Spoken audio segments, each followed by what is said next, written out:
India में 5G जैसा नहीं चलता, 4G जैसा नहीं चलता। आखिरकार ये हो क्या रहा है? देखो मैं आपको बताऊं, मेरे गांव में 5G के नेटवर्क आते हैं लेकिन 5G नहीं चलता। भारत में ऐसी बहुत सारी जगह है, मैंने जैसे कंफर्म किया है कि वहां पर ऐसा ही है। 5G के नेटवर्क तो आ रहे हैं, दिखाता भी 5G है फोन में, बट स्पीड 4G से कम आती है। क्या आपके साथ ऐसा होता है? अगर आपके साथ ऐसा होता है तो आप कॉमेंट सेक्शन में जरूर लिखिए। और ये चीज किसी एक कंपनी के साथ नहीं हो रही है, ये सारी जो भी कंपनियां हैं जो 5G दे रही हैं सबके साथ हो रही है। आखिरकार ऐसा होता क्यों है यार? इस चीज के बारे में बात करते हैं। तो मैंने कंपनी वालों से बात की, लगभग सारी कंपनी के मैंने कंफर्म किया, मैंने कंप्लेन की कि भाई मैं ऐसी जगह पर रहता हूँ और मेरे को 5G के नेटवर्क आते हैं लेकिन मुझे स्पीड 4G से भी कम आती है। उनका ये कहना है कि आप इंडोर हैं, आप आउटडोर आके ट्राई कीजिए, क्योंकि इंडोर में वैसे भी 5G इतना कैपेबल नहीं है। मैं आपको अंदर की बात बताता हूँ, उसने मेरे से क्लियरली कहा, क्योंकि वो जो टेक्नीशियन है वो मेरे लोकल यहीं का है, तो मेरी जान पहचान है उससे, और मेरे से वो झूठ क्यों बोलेगा।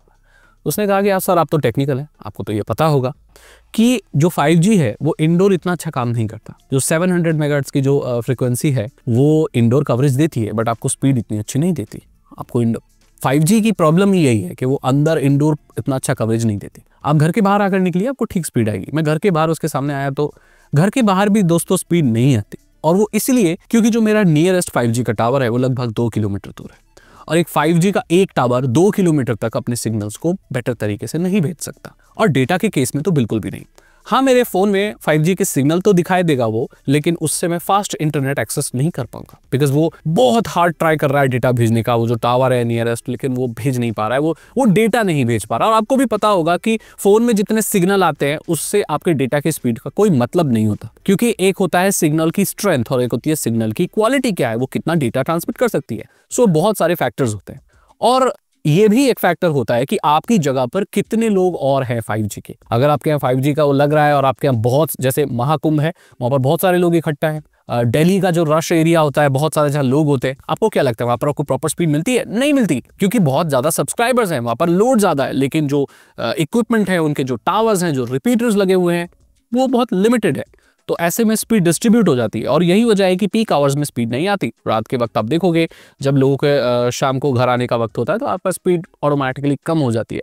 यही एक वजह है। और सुबह आप 4 बजे उठ के चलाओगे, आपका इंटरनेट फास्ट चलेगा, यही रियलिटी है। तो यहाँ पर जो भी स्पीड आपको प्रॉमिस की जाती है 5G की, वो ऑन पेपर की जाती है। उसका स्टैंडर्ड ये है कि अगर कोई भी कनेक्टेड नहीं है उस टावर से, तब आपको मैक्स ये स्पीड मिलनी चाहिए। रियल टाइम जो स्पीड मिलती है आपको, जो रियल सिनेरियो में मिलती है, वो हमेशा डिफर करती है, और वो एक्चुअल स्पीड आपको कभी भी नहीं मिलती। तो अगर आपको कोई प्लान में ये बोल रहा है कि भाई आपको 1 Gbps की स्पीड मिल रही है, दैट मीन्स आपको 1 Gbps की कभी नहीं मिलेगी। मैं तो ये कहूंगा उसे 8 गुना और कम कर दो, उससे भी कम कर दो, वो रियल स्पीड आपको मिलेगी। और इसीलिए हमें प्रॉब्लम होती है कि जो हम देखते हैं पेपर पे इतनी स्पीड मिलनी चाहिए, उतनी हमें मिलती नहीं है, क्योंकि हमेशा बहुत सारे फैक्टर चेंज होते रहते हैं। मे बी आपके नियरेस्ट टावर नहीं है, मे बी बहुत सारे लोग यूज कर रहे हैं, मे बी आप गलत टाइम पे यूज कर रहे हैं, आपका डिवाइस थोड़ा अलग है जो एक पर्टिकुलर बैंड को सपोर्ट नहीं करता। बहुत सारे वेरिएबल फैक्टर्स हैं जिससे आपकी स्पीड डिटरमिन होती है। तो अब आपको पता चल गया होगा आपको प्रॉपर स्पीड क्यों नहीं मिलती। तो इसका सोल्यूशन क्या है? इसका सोल्यूशन सिंपल है दोस्तों, कि आपको एक स्टेबल कनेक्शन अगर चाहिए तो आपको फाइबर ऑप्टिक इस्तेमाल करना चाहिए, पीरियड। वायरलेस इंटरनेट पे आप कंप्लीटली रिलाय कभी भी नहीं कर सकते, और उतनी ज्यादा स्पीड आपको मिलेगी भी नहीं। फाइबर ऑप्टिक बहुत पहले से इंडस्ट्री में है, और अभी भी उससे ज्यादा फास्ट कोई भी तरीका नहीं है इंटरनेट एक्सेस करने का। ना सैटेलाइट, ना 5G, ना 4G, कुछ भी नहीं।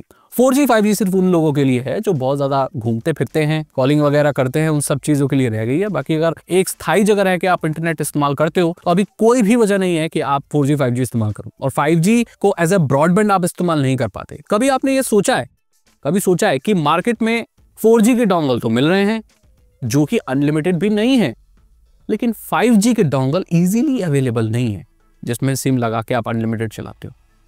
क्यों? जबकि 5G तो एक बेटर टेक्नोलॉजी है जो कि एज अ ब्रॉडबैंड चल सकती है, क्योंकि वो 4G से फास्ट है। सो टेक्निकली देखा जाए तो अब जो वायर्ड वाले ब्रॉडबैंड हैं वो तो खत्म हो जाने चाहिए। अब सबके हाथ में एक 5G डोंगल दे दो, 5G का सिम, जो कि अनलिमिटेड है, लगाओ और चलाओ। कंपनी ऐसा बिल्कुल नहीं चाहती, क्योंकि अगर आप ऐसा करोगे तो ब्रॉडबैंड कोई इस्तेमाल नहीं करेगा और आपको सर्विस क्वालिटी भी अच्छी नहीं मिलेगी। 5G की स्पीड एक्चुअली बहुत फ्लक्चुएट करती है, और 5G को अभी आने में लगभग 2 साल और लगेंगे। ये रियलिटी है। अभी भी बहुत जगहों पर सिर्फ 5G के सिग्नल आते हैं और 5G ठीक से चलता नहीं है। यही परेशानी है। समझ में आ गया आपको क्या रियलिटी है? तो इसीलिए go for broadband, go for wifi. अपने घर में अगर बहुत लोग हो, थोड़े थोड़े पैसे बचाओ, ब्रॉडबैंड लो और मजे से इस्तेमाल करो। बाहर बहुत ज्यादा जाते हो तो आपको मोबाइल डेटा की जरूरत है, अन्यथा ज्यादा अगर आप घर में आके चलाते हो तो आपको पैसा वेस्ट करने की कोई जरूरत नहीं है। यहाँ पर मैंने आपको बता दिया कि क्यों 5G की स्पीड 4G जैसी है और 4G की 3G जैसी है, क्या रियलिटी है भाई। और ये सिर्फ इंडिया में नहीं, पूरी दुनिया में यही हाल है। अगर आपको वीडियो अच्छी लगी तो लाइक करें, दोस्तों के साथ शेयर करें और मैं मिलता हूं आपसे अगली वीडियो में। Thank you so much and good bye.